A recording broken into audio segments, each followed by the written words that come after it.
kemarin beberapa waktu yang lalu saya bertemu ada yang meminta advice tentang hukum kepada saya. Pada akhirnya dia berkesimpulan bahwa hukum di Indonesia ini tidak adil, tidak memihak kepada korban. Saya sampaikan bahwa hukum pidana yang kita gunakan saat ini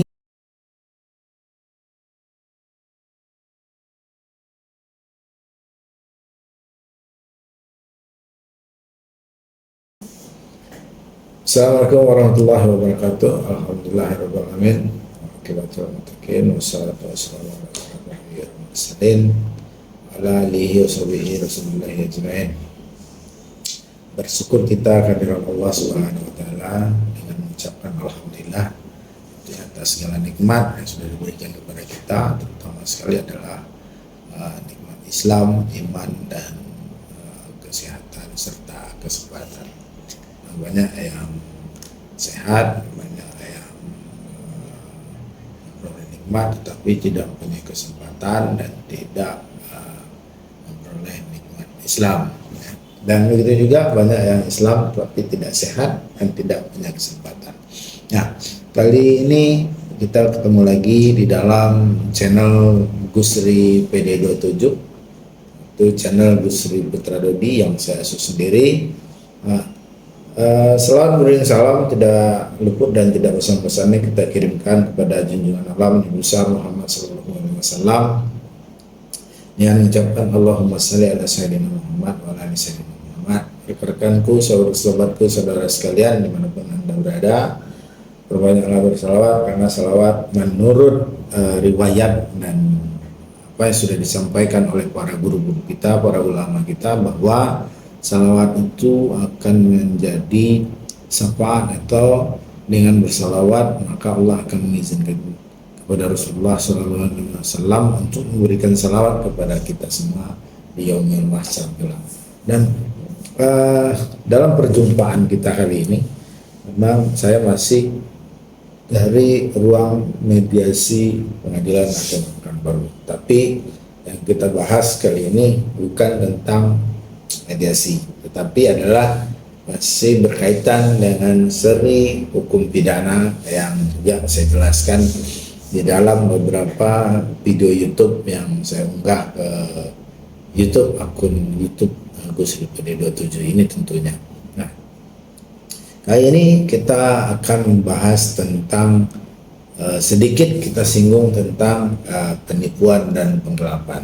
Nah, kenapa ini yang kita lakukan? Karena sangat banyak terjadi hubungan yang awalnya baik, hubungan yang awalnya harmonis antara sesama rekan bisnis misalnya, atau sesama dalam pergaulan sehari-hari, tetapi pada akhirnya hancur berantakan karena adalah persoalan uang atau dana yang pada awalnya apakah bentuknya dipinjam, dibuat perjanjian dan lain sebagainya, tetapi pada akhirnya ketika si yang punya uang meminta kepada yang menggunakan atau yang meminjam uang ini, maka susahnya minta ampun. Nah, inilah fenomena sosial yang ada di negara kita ini, bahwa meminta pengembalian dari orang yang dipinjamkan itu tidak tidak segampang ketika dia melakukan peminjaman. Nah, ya mungkin ada sesuatu hal kendala, mungkin keadaan ekonomi yang belum bisa mampu atau belum mengizinkan untuk mengembalikan uang tersebut. Nah, saya sendiri juga di dalam kehidupan ini juga mempunyai pinjaman atau meminjam uang kepada rekan-rekan, kepada sobat-sobat, tapi saya selalu berusaha membayarnya. Namun ada juga satu dua yang belum terbayar, belum mampu saya bayar gitu ya.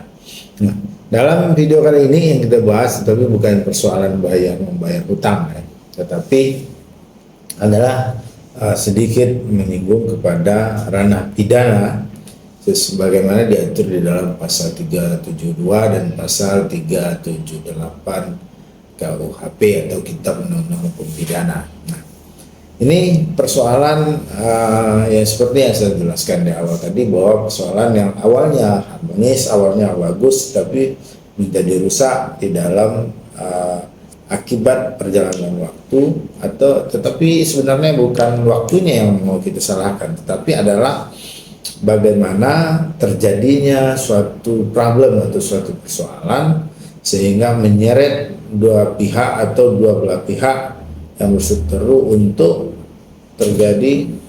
Jadi hubungan yang pada awalnya harmonis, awalnya bagus, menjadi rusak karena persoalan pinjam meminjam ini. Nah, bagaimana persoalan ini melangkah kepada arah pidana, hukum pidana? Nah, inilah yang menjadi suatu tantangan atau suatu keadaan bagi seorang advokat atau lawyer untuk bagaimana suatu persoalan yang mungkin bagi orang awam hanya berbentuk sebuah hubungan keperdataan semata, namun sebenarnya di dalam itu terselip suatu keadaan bahwa hubungan ini bisa menjadi suatu potensi tindak pidana yang terjadi di antara keduanya. Nah, persoalannya bukan sekali lagi bukan persoalan utang piutang yang kita tonjolkan di dalam hal ini, tetapi ketika penyelesaian sengketa ini, penyelesaian persoalan tipu menipu ini yang terjadi di tingkat kepolisian, bagaimana kelanjutan dari penyelesaian persoalan ini? Nah, ini yang akan kita bedah atau kita bahas dalam unggahan atau pertemuan online kali ini lebih tepatnya. Nah, apa persoalannya? Kadang-kadang kita membahas atau menganggap bahwa ketika lapor polisi, bahwa persoalannya yang utama dilihat para kaum awam itu adalah apakah uang saya yang saya pinjamkan itu akan dikembalikan. Nah, ini yang perlu dipahami, dan saya rasa para sarjana hukum dan advokat juga harus menjelaskan kepada para kliennya bahwa persoalan pidana ini bukan persoalan untuk pengembalian kerugian para korban. Akan tidak heran, kemarin beberapa waktu yang lalu saya bertemu ada yang meminta advice tentang hukum kepada saya. Pada akhirnya dia berkesimpulan bahwa hukum di Indonesia ini tidak adil, tidak memihak kepada korban. Saya sampaikan bahwa hukum pidana yang kita gunakan saat ini dalam sebagaimana yang dirumuskan di dalam KUHP itu bukan untuk digunakan untuk pengembalian kerugian yang dialami korban, misalnya ketika kita memakai contoh pasal penipuan dan penggelapan. Nah, tujuan dari hukum yang diciptakan ini adalah untuk memberikan suatu efek jera kepada si pelaku bahwa terhadap perbuatan yang dia timbulkan itu telah mendatangkan kerugian kepada orang lain, dan kerugian itulah yang harus dia dia tebus dengan suatu hukuman badan dengan bentuk kurungan dan lain sebagainya, ya, apakah di penjara atau. Nah, bagaimana dengan posisi keuangan korban? Yang menjadi persoalan di sini adalah hukum pidana seperti yang saya sampaikan tidak dalam kapasitas untuk melakukan pengembalian kerugian korban yang terjadi akibat penipuan dan penggelapan. Tetapi bagaimana? Apakah semata-mata korban ini tidak dikembalikan kerugiannya? Nah, inilah yang sekarang digalakkan di dalam penyelesaian suatu perkara pidana itu. Ada namanya celah atau langkah yang digunakan dalam bentuk restoratif justice atau penyelesaian sengketa yang dilakukan jangan sampai terjadi naik kepada unsur pidana yang akhirnya dipersidangkan di pengadilan. Nah, artinya apa? Restoratif justice ini bukan mutlak terjadi, tetapi ini adalah suatu pilihan atau suatu bentuk yang ditawarkan oleh hukum dengan pembaruan hukum pidana yang terjadi saat ini, bahwa terhadap perkara penipuan dan penggelapan ini masih ada kemungkinan untuk pengembalian kerugian korban.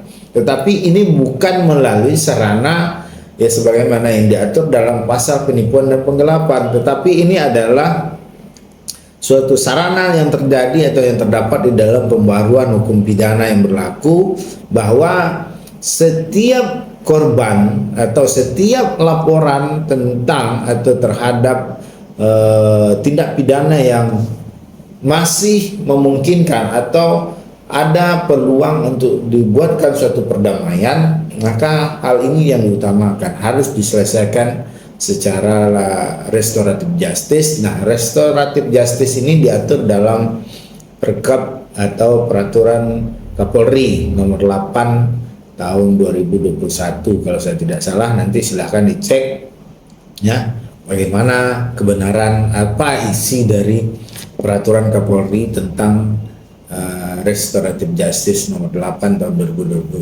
itu. Nah, sobat-sobat sekalian, sekali lagi saya tekankan bahwa ketika kita menggunakan sarana hukum pidana, artinya membuat suatu laporan polisi, ini bukan untuk tujuan pengembalian kerugian yang dialami oleh korban atau si pemberi pinjaman. Nah, tetapi adalah sebagai bentuk melakukan suatu hukuman fisik atau suatu hukuman badan kepada si pelaku yang telah melakukan tindak pidana penipuan dan penggelapan tersebut. Nah, restoratif justice atau pilihan perdamaian itu adalah salah satu bentuk pilihan penyelesaian sengketanya. Tetapi itu bukan mutlak dilakukan. Karena apa? Karena kadang-kadang yang kita temui itu pasti banyak yang mungkin bisa diistilahkan dengan pasang badan ya. Dia pasang badan, mau dilaporkan, mau dipenjara, mau di segala macam kan. Nah, apakah